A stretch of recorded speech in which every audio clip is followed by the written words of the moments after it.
যদি বাঁচতে চান, যদি বাঁচতে চান পরের চিন্তা করবেন না। ওই দল, ওই মত, ওই ব্যক্তি, ওই হুজুর অমুক খারাপ তমুক খারাপ, এই চিন্তা ব্রেনে আনবেন না। এগুলো আমরা করব, আমরা আপনাদের দিয়ে করাই আমাদের দল ভারী করার জন্য। আপনার চিন্তা হবে আপনার কবর। কথা কি বুঝতে পেরেছেন? খুব ভালো করে বুঝুন। আমার জীবনে আল্লাহ তাআলা অনেক নিয়ামত দিয়েছেন, অনেক। এই নিয়ামতের কোনো শুকরিয়া করতে পারিনি। এমন কি আল্লাহর যে ফরজ নামাজ, এটাও মন দিয়ে পড়তে পারি না। 4 রাকাত নামাজ পড়তে কম্পিউটার স্পিডে পড়ি, 4 মিনিটও লাগে না। এর ভিতরেও 4000 কথা মনে হয়। আল্লাহ যদি কিয়ামতের দিন বলেন যে তোমার এত নিয়ামত দিছিলাম, 5 মিনিট আমার দিক মন দিয়ে নামাজটা পড়তে পারলেন না, আমি তোমার নামাজ কবুল করলাম না, তুমি দোজখে যাও, আমার কিছু বলার থাকবে? এমন কোন আমল কি আমাদের আছে যে বলতে পারবো আল্লাহ তুমি এটা নিতেই হবে? আমার দাড়ি, আমার টুপি, আমার নামাজ, আমার রোজা, আমার হজ, আমার যাকাত, আমরা কি কনফার্ম যে এটা আল্লাহ কবুল করবে? আমার না হলে আপনারা তো কনফার্ম নাকি?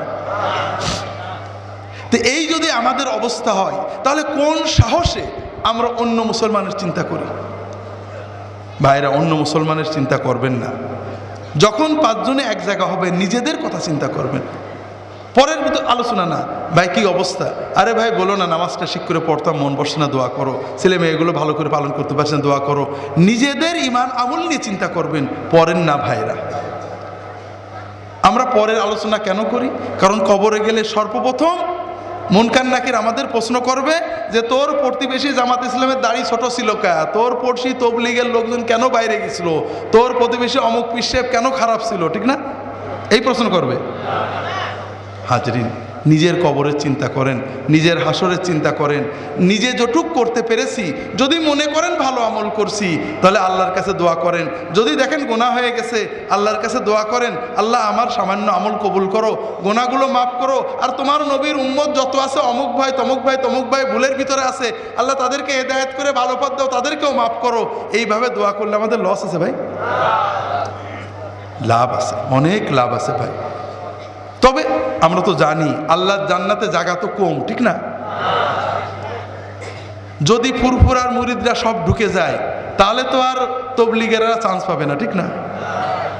যদি জামাত ইসলামরা জান্নাতে যায়, চরমুনে আলেতে তো জায়গা হবে না, কম পড়ে যাবে, ঠিক না? হাজরিন, আল্লাহর জান্নাত অনেক বড়। ওয়াসারিউ ইলা মাগফিরাতিম মির রাব্বিকুম ওয়া জান্নাতিন আরদুহাস সামাওয়াতু ওয়াল আরদু উইদ্দাত লিল মুত্তাকিন। তোমরা দৌড়াও, দৌড়াতে থাকো, দ্রুত এগো সেই জান্নাতের প্রতি, যে জান্নাত আসমান জমিনের চেয়েও বড়,